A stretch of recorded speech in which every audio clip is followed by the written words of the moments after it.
Hi, and thank you very much for joining me. So my name is Lesley Wilson. You may have remembered from the Chill Out at Home festival. I'm a Hatha yoga teacher. So I'm currently just gone back to teaching face-to-face classes a couple of times a week, and I'm also teaching on Zoom. So just a really short video. I just want to talk to you briefly about the benefits of performing twists in a yoga class. So I'm just going to grab a seat. So twisting is really important in yoga for several reasons. The first one being obviously keeping the spine's flexibility and helping keep the spine nice and fluid. Obviously a strong spine is going to avoid you having back issues as the years progress. So I'm going to talk to you about how we twist and also the other reasons why we twist. So apart from the obvious, the spine flexibility, it's also really good for the digestive system. And people quite often ask me in my classes when I'm teaching, so how can we go to the right first? So the reason we go to the right first is to do with the digestive system. So as we twist around to the right, what we're doing is we're just compressing the ascending colon, so encouraging toxins or stools to move up and across the transverse colon. We then twist around to the left, which then stimulates the descending colon and then into the sigmoid colon. So it's helping keeping everything moving, literally. So how do we twist in yoga? Now, quite common, if I teach a beginner's class, we always just see people kind of like this, twisting their head, maybe moving their shoulders a little bit. Actually, what we really need to do is twist from the waist first. So I'm going to show you how to do that. Now, you don't have to be cross-legged, but I'm going to sit cross-legged because I'm kind of used to that. It's really important to ground down through the sit bones. So through those little bumpy sit bones underneath, and then having a nice straight spine is really important as well. So when we twist in yoga, we're going to twist to the right, obviously. So I'm going to bring my right hand. So just turn sideways quickly, and you want to keep that hand nice and close in, so contact throughout the whole of the body there. And then using the breath, I'm going to straighten the spine and lift the crown of my head. So this left hand can come and sit on my right knee. So I'm kind of already starting to encourage my body around. The important thing to remember is we don't just turn the head, we twist the whole torso.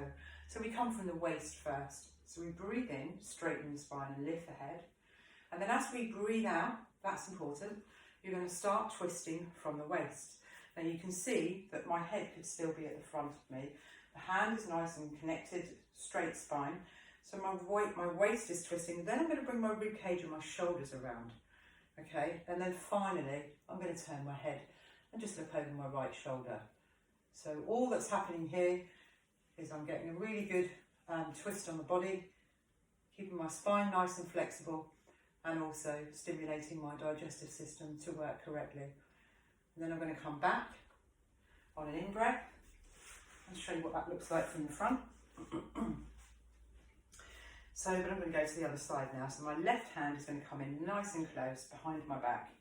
And then I'm going to place my right hand on my left knee. So automatically that's bringing my right shoulder across the front of my body. So once again, taking a breath in to straighten the spine. And then as I breathe out, once again from the waist, rib cage, shoulders, and finally the head. And I can use that right arm to just encourage myself around that little bit further if I wish to do so. And then coming back to the centre as I breathe in. So you can do that sitting on a chair as well, and it's really quite simple. So imagine that you're on your chair. One with no arms is probably best, but then you can just take that hand, one hand around the back of the chair, and then hold on to the side of the chair. So you can breathe in and straighten the spine once again, and then you can use those arms to bring yourself around as you twist around to the right. And then come back to centre as you breathe in. And then I'm going to do the same on the other side. So imagine I'm hanging onto the side of my chair, but you could be holding onto the back depending on how long your arms are. So breathing in, just straighten the spine, and then breathing out, twisting around to the left. And you'll get all the benefits of a twist, even though you're practicing on a chair. And then you can come back to centre. So you can also do a lying down twist, which I'll show you, a spinal twist. One of my yoga teachers used to call these crocodile twists, but I'm not really sure why. So a couple of ways to do these twists. So ideally, you've got space to take the arms out wide at right angles to the sides of the body, but if you haven't, you can just bend the arms at 90 degrees and you'll get exactly the same result. So a couple of ways of doing this, depending on spine flexibility. So again, on an out breath, I'm going to take the knees over to the right now. And then if my neck and spine feel okay, I'm going to turn my face to the left. Now, if your spine isn't very flexible, you can modify that and maybe put a piece of furniture or a cushion or a pillow or something underneath that right knee, and then the same on the left side. So I'm trying to keep both my shoulders on the ground at the moment. So I can feel I'm getting a nice stretch down the left side of the body here. And then as I breathe in, I'm going to bring my knees back to the centre.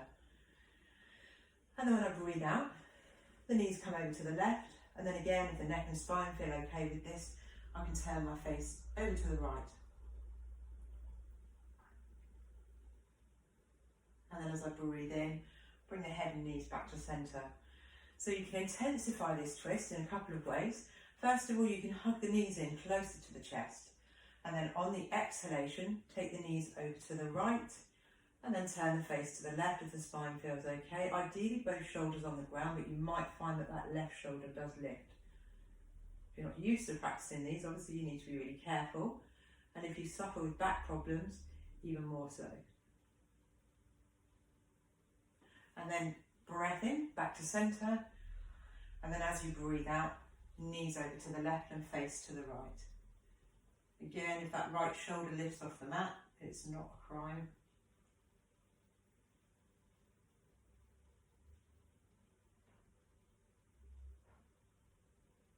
And then we can take a breath in and come back to centre. Now you can really intensify these stretches now if you wish to do so.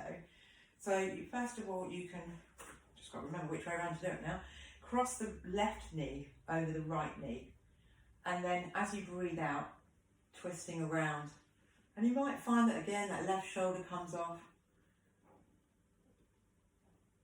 And so you'll feel a stretch right the way down, further into the glute as well. And then coming back to the centre on an in-breath.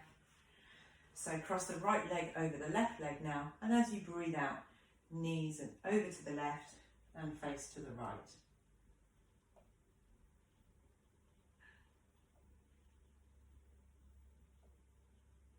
And then coming back on an in-breath. So just a bit of a recap about why we twist. Spine flexibility, especially if we lead a sedentary lifestyle. So if you don't stretch everything out at least 3 or 4 times a week, just gently, it doesn't have to be like a full-on hour-and-a-half class. It could just be a few stretches in the morning or just before you go to bed.